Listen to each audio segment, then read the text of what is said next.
Hello aspirant, आपका वैष्णव institute of wisdom में आपका स्वागत है। आज हम मेवाड़ के बारे में पढ़ेंगे। कल मैंने एक छोटा सा टॉपिक महाराणा प्रताप जिनको महाराणा कहा गया उनके बारे में बताया था। आज मैं ब्रीफली जो मेवाड़ की हिस्ट्री है यहाँ से शुरुआत करूँगा। इसके अंदर मेनली आपको समझने का ये है कि 5 जिले आते हैं: चित्तौड़गढ़, उदयपुर, राजसमंद, भीलवाड़ा और प्रतापगढ़।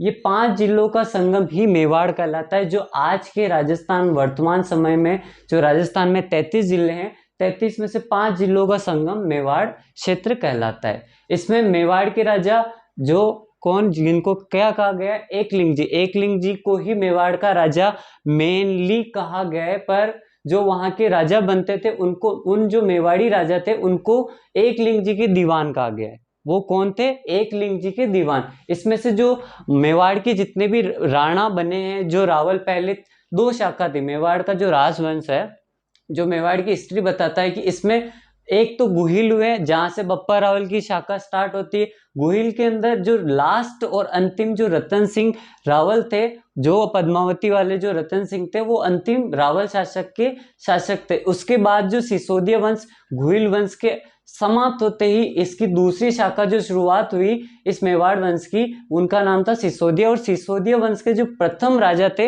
वो राजा जिनको राणा की उपाधि दी गई थी, जो राणा हमीरदेव प्रथम। यानी ये जो प्रथम ऐसे राणा थे जो सिसोदिया वंश की नींव रखते हैं। और मेवाड़ का जो राजवंश है जो दूसरा चलता है, सिसोदिया गुहिल से सिसोदिया में कन्वर्ट होता है। जबकि ये दोनों है एक ही राजवंश, जिसमें से गुहिल और आपके हमीर, मेवाड़ वंश के अंदर। इसके अंदर फिर इसमें से 16 महाजनपद, जो पौराणिक टाइम पे 16 महाजनपद थे, उसमें से एक जो मत्स्य महाजनपद था, उसी का एक जनपद जो सीवी, यानी जो चित्तौड़गढ़ है, चित्तौड़ को ही इस एरिया को पुराने टाइम पे सीवी जनपद कहा गया है। ठीक है, इतना समझ आया। फिर इसके बाद मेवाड़ के जो कुल देवता है एकलिंग जी, जिनको एकलिंग नाथ जी, जो मेवाड़ी राजा कभी भी युद्ध लड़ने जाते थे तो वो किसका युद्ध घोष करते थे? तो वो जय एकलिंग नाथ जी का युद्ध घोष करते थे, जिसमें से वो बोलते जय एकलिंग जी। इसमें से केसरिया, जो आपने सुना होगा, साका के अंदर क्या है, एक तो जौहर होता था, एक केसरिया होता था। जो केसरिया है वो पुरुष करते थे और जौहर जो है वो महिलाओं के द्वारा किया जाता था। ठीक है, इसके बाद राजस्थान व विश्व का सबसे प्राचीन राजवंश जिन्होंने एक ही क्षेत्र का में विशेष राज करा, यानी जो मेवाड़ का क्षेत्र था इन 5 जिलों से जो मिलकर बनता है, उसमें से जो मेवाड़ के राणा महाराणा जितने भी थे, उन्होंने मेवाड़ पे ही मेनली राज करने का सोचा, ना कि उनकी क्षेत्र विस्तार के तौर पे वो कहीं और एरिया को भी मिला के वहां राज कर, ऐसा नहीं। जबकि इन 5 जिलों में जितना भी क्षेत्र था वही मेवाड़ कहलाया, जिसमें से राजस्थान का एकमात्र या विश्व का एकमात्र ऐसा राजवंश मेवाड़, जो कि मेनली एक ही अपने क्षेत्र तक ही राज करना चाहते थे। जबकि उन्होंने विस्तार काफी करा पर वहां जाके उन्होंने राज नहीं करा। ठीक है, इसके बाद क्या है, जो मेवाड़ के जितने भी राणा, पहले गुहिल वंश था, जो मेवाड़ का वंश पहला जो बप्पा रावल से स्टार्ट होता है, इसके अंदर जो अंतिम शासक थे जो रावल कहलाते थे, रावल रतन सिंह, उनकी मृत्यु के बाद इसी की शाखा जो सिसोदिया वंश, हमीर देव जो थे, राणा हमीर, ठीक है, राणा हमीर देव अलग थे। और राणा हमीर जो, इनको इस वंश को स्टार्ट करने का श्रेय इसी को जाता है, किनको? राणा हमीर को। ठीक है, इसके बाद जो जितने भी राणा बनते थे या रावल बनते थे, इनकी जो राज तिलक, जब ये राजा बनने वाले होते थे, जो एकलिंग नाथ जी है, उनके दीवान ये कहलाते थे। पर फिर भी मेवाड़ के तो राणा थे, तो राणाओं को जो राज तिलक किया जाता था वो भीलों के द्वारा किया जाता था। और भीलों में भी जो मेवाड़ में एक गांव है, ऊंदरी गांव और ओगना गांव की जो भील है, ये जिम्मेदारी मेनली उनको दी जाती थी। इतना समझ आया? ठीक है, इसके बाद बप्पा रावल। अब मेवाड़ का जो पूरा इतिहास शुरू होगा वो बप्पा रावल, और बप्पा रावल ने ही गुहिल वंश की स्थापना करी थी। ठीक है, गुहिल वंश। इधर चित्तौड़गढ़ दुर्ग जो मेवाड़ का सबसे प्रमुख दुर्ग है, कुंभलगढ़ भी है। ठीक है, पर सबसे ज्यादा जो राणाओं और रावलों ने, जो रावल और राणा ने जो राज किया था वो इसी दुर्ग के ऊपर करा था। ठीक है, इतना समझ आया? जो चित्तौड़गढ़ दुर्ग है, इस क्षेत्र को या मेवाड़ के क्षेत्र को पुराने टाइम पे क्या कहा जाता था? सीवी जनपद कहा जाता था। और इसी को हिंदी में प्रागवाट कहते थे। महाभारत काल में सीवी जनपद कहा जाता था। किसको? इस मेवाड़ के अंदर जो चित्तौड़गढ़ का जो क्षेत्र है इसको सीवी के नाम से जाना जाता था। ठीक है, और ये क्यों जाना जाता था? क्योंकि पौराणिक टाइम पे यहाँ पे मेव जाति यहाँ निवास करती थी, यानी मेव जाति के निवास स्थल के हिसाब से इसी को मेवाड़ के नाम से जाना गया। इतना समझ आया?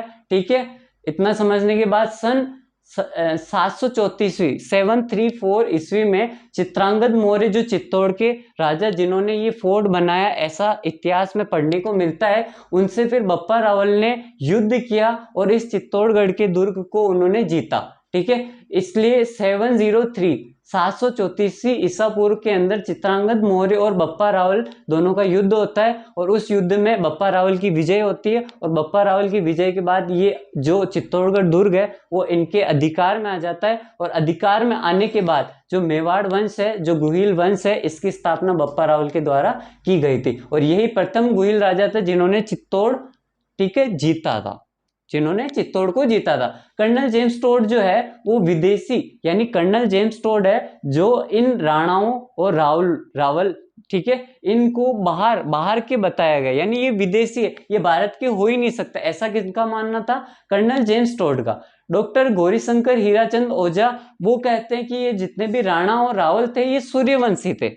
ठीक है, ये सूर्यवंशी थे और इसका प्रमाण कहां से मिलता है? बप्पा रावल के जो सिक्के थे जिन पे सूर्य का एक आकृति उनको देखने को मिली और मेवाड़ी जो ध्वज है उसके अंदर भी आपको क्या देखने को मिलता है? मेवाड़ी ध्वज के अंदर आपको सूर्य का एक चित्रण या आकृति देखने को मिलती है और पौराणिक टाइम पे बप्पा रावल के जो सिक्के थे उन पे सूर्य की आकृति को देखने को हमें मिलती है। इससे डॉक्टर गौरी शंकर हीराचंद ओझा ने क्या बताया कि ये कौन थे? सूर्यवंशी थे। ठीक है, इतना समझ आया। फिर मेवाड़ के कुल देवता एकलिंगनाथ जी, जिनको शिव शंकर, आपको पता है एकलिंगनाथ जी कौन है? शिव शंकर थे। ठीक है, और इनका मंदिर मेनली कहाँ बनाया गया है? या बप्पा रावल ने ही सर्वप्रथम आपके एकलिंगनाथ जी का मंदिर स्थापित किया था, जो कैलाशपुरी उदयपुर के अंदर इनका निर्माण किसने करा? बप्पा रावल ने। कहाँ है एकलिंग जी नाथ का मंदिर? तो कैलाशपुरी उदयपुर के अंदर। इतना समझ आया? ठीक है, इसके बाद क्या है? मेवाड़ के कुल देवता। अब मेवाड़ के कुल देवता मैंने उधर बताया था आपको कि मेवाड़ के राजा एकलिंगनाथ जी को कहा गया और उनके दीवान जितने भी राणा बनते थे, रावल बनते थे, उनके दीवान होते थे। ठीक है, ये राजपूत थे और राजपूत भी कौन से? सूर्यवंशी। और सूर्यवंशी के अंदर क्या है? इसमें बताया गया कि मेवाड़ के कुल देवता एकलिंगनाथ जी, वही मैंने बताया उदयपुर कैलाशपुरी के अंदर बप्पा रावल ने इनके मंदिर का निर्माण करवाया था, या सबसे पहले इनकी स्थापना वहां करवाई गई।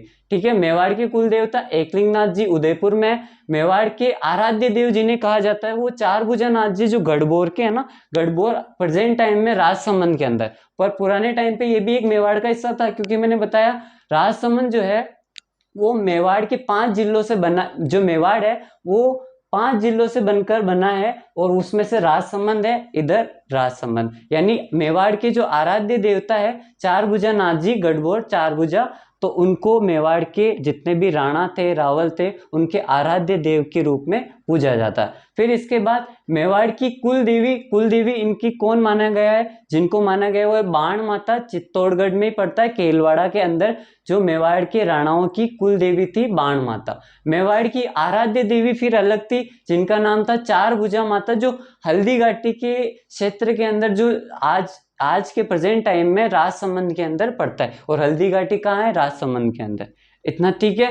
फिर इसके बाद सबसे इंपॉर्टेंट मेवाड़ी ध्वज, जिसका उल्लेख ही ये है कि यहाँ पे सूर्य की आकृति मिलने से डॉक्टर गौरीशंकर हीराचंद ओझा ने इनको क्या बताया है? सूर्यवंशी।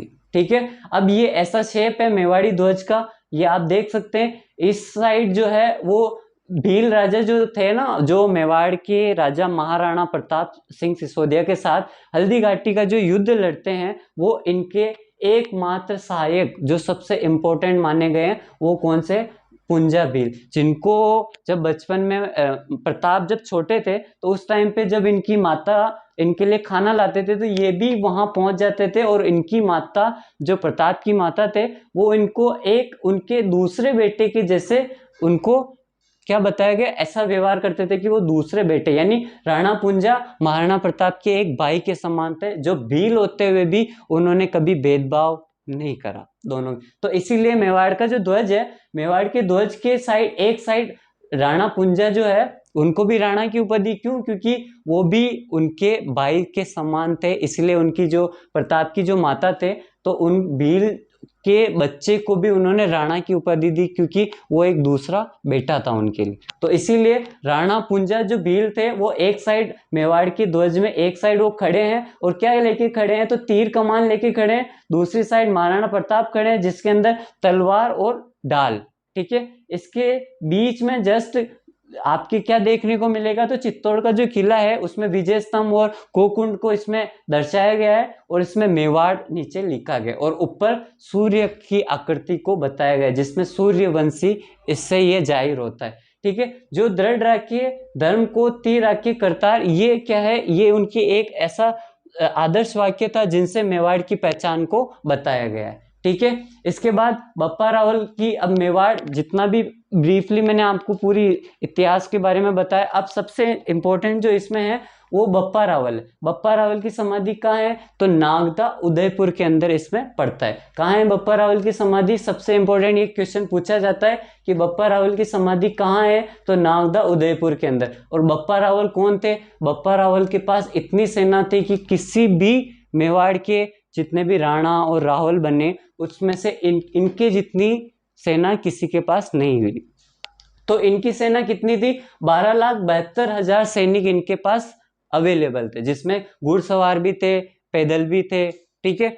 यानी जो पैदल चलते थे तलवार लेके, और घुड़सवार भी थे। इसमें इनको उस टाइम पे डॉक्टर गौरीशंकर हीराचंद ओझा ने बताया कि इनकी जो एक साल की आय या एक महीने की जो आय थी वो 15 करोड़ के करीब थी, ठीक है। इतना ठीक है। इसके बाद अरबों की रक्षा के लिए जो अरब हमारे हिंदुस्तान पे आक्रमण करते थे, तो बप्पा रावल जो है वो मेवाड़ के राजा उस टाइम पे थे, तो अरबों से हिंदुस्तान और मेवाड़ की रक्षा के लिए ये सीधा कहाँ गए?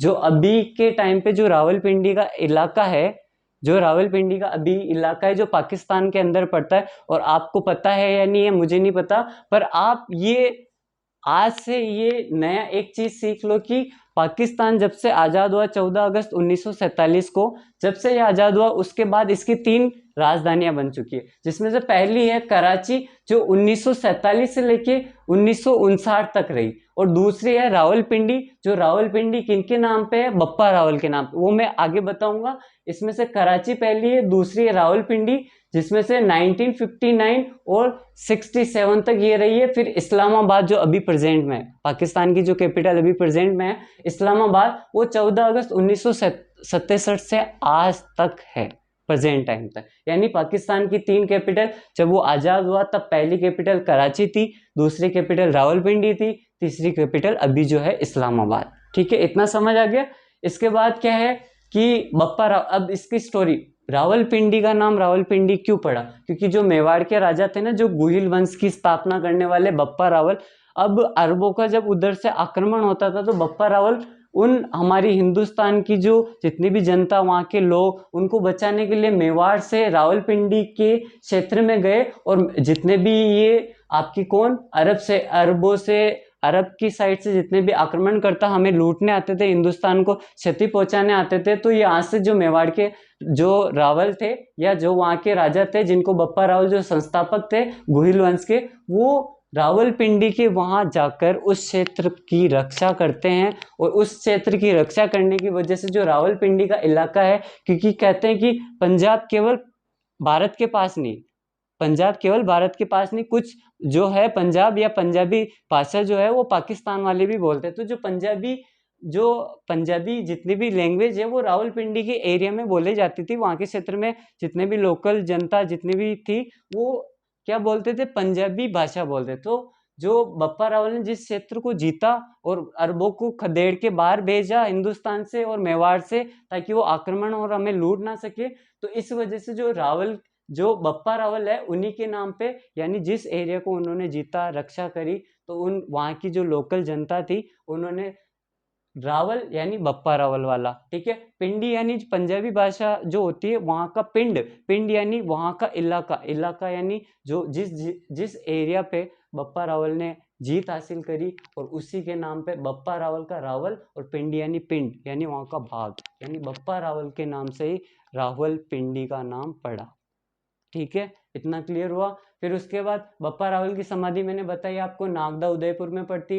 एकलिंग जी का मंदिर का निर्माण किसने करवाया? बप्पा रावल ने करवाया। ये कहाँ है? कैलाशपुरी उदयपुर के अंदर है। इसके बाद अब ये पूछा जाता है कि एकलिंग जी का जो मंदिर है किस संप्रदाय से संबंधित होता है, ठीक है। तो यहाँ पे मैंने स्पेशली मेंशन करा है कि संप्रदाय जो है वो एकलिंग जी का मंदिर किस संप्रदाय से संबंधित है, तो पशुपत संप्रदाय का ये मंदिर है। इतना समझ आया, ठीक है। और ये पशुपत संप्रदाय का मंदिर है, ये खास तरीके से आप याद रखना क्योंकि ये एक बहुत इंपॉर्टेंट चीज है, ठीक है। पाकिस्तान की 3 कैपिटल और रावलपिंडी किनके नाम से इसका नाम पड़ा? तो बप्पा रावल के नाम से, क्योंकि ये वहाँ का क्षेत्र जीत के आए थे और उसी की खुशी में वहाँ की जो आम जनता थी उन्होंने इन्हीं के नाम पे उस एरिया का नाम या उस गांव का नाम या उस शहर का नाम बप्पा रावल के नाम से रावलपिंडी रख दिया, ठीक है। तो ये मेवाड़ था। अब इसे हम आगे कंटिन्यू करेंगे।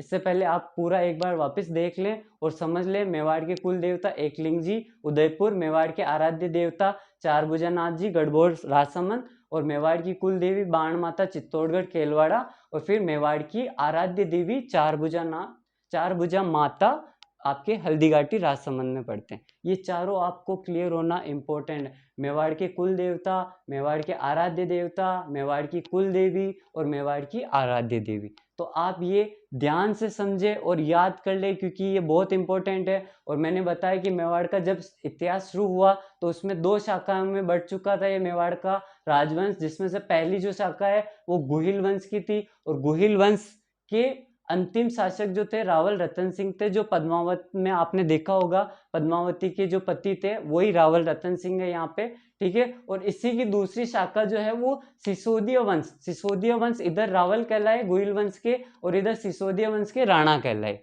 ठीक है। तो ये मेवाड़ के राजवंश के अंदर 2 शाखा, गुहिल वंश और इधर सिसोदिया वंश, इधर रावल इधर राणा। अंतिम शासक रावल रतन सिंह और इधर प्रथम शासक राणा हमीर। Thank you.